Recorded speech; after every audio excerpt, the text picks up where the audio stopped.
neethakitchenലേക്ക് എല്ലാവർക്കും സ്വാഗതം. ഉപ്പും മഞ്ഞൾപ്പൊടിയൊക്കെ ഇട്ട് നല്ലപോലെ കഴുകിയെടുത്ത കൈപ്പക്കയാണിത്. ഇനി ഇത് കനം കുറച്ച് അരിഞ്ഞെടുക്കാം.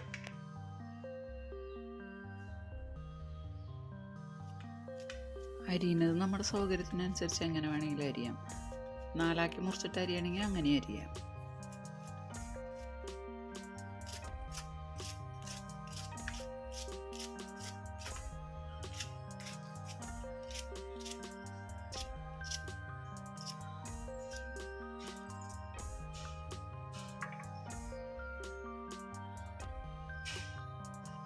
ഇനി കൈപ്പയ്ക്ക വലിച്ചെടുക്കാൻ വേണ്ടി ഒരു പാത്രം അടുപ്പത്ത് വെച്ച് കത്തിക്കാം.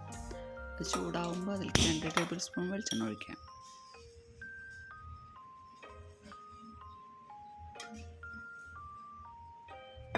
ഇനി വെളിച്ചെണ്ണ ചൂടാവുമ്പോൾ അതിലേക്ക് അരിഞ്ഞു വെച്ചിട്ടുള്ള കൈപ്പയ്ക്ക ഇടാം.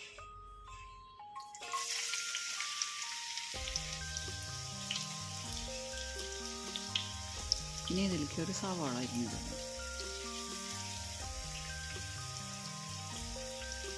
ഒരു കഷ്ണം ഇഞ്ചി അരിഞ്ഞതിടാം.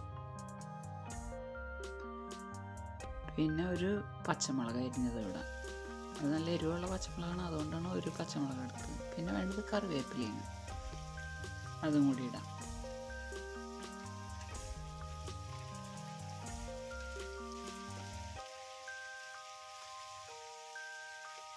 ഇനി അതിലേക്ക് പാകത്തിന് ഉപ്പിടാം.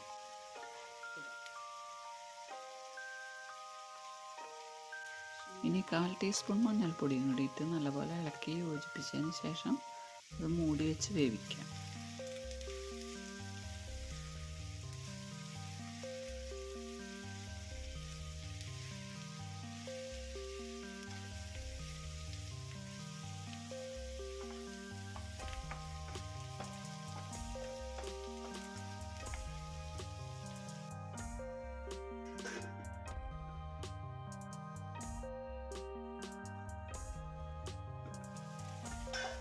ഈ കൈപ്പയ്ക്ക നല്ലപോലെ വെന്ത് കഴിഞ്ഞാൽ പിന്നെ മൂടി തുറന്ന് വെച്ച് വലിച്ചെടുത്താൽ മതി.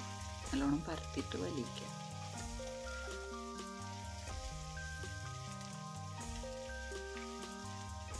ഇടയ്ക്കിടയ്ക്ക് ഒന്ന് ഇളക്കിയിട്ട് കൊടുക്കണം.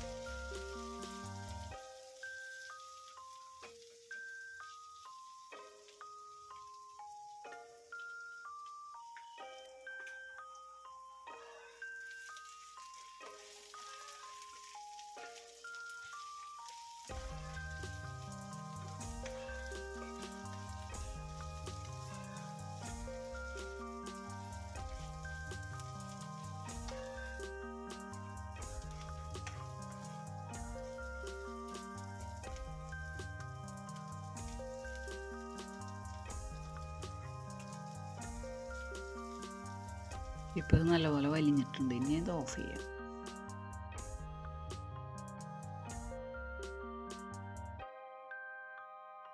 ഇനി ഇത് പകർത്തി ഉപയോഗിക്കാം.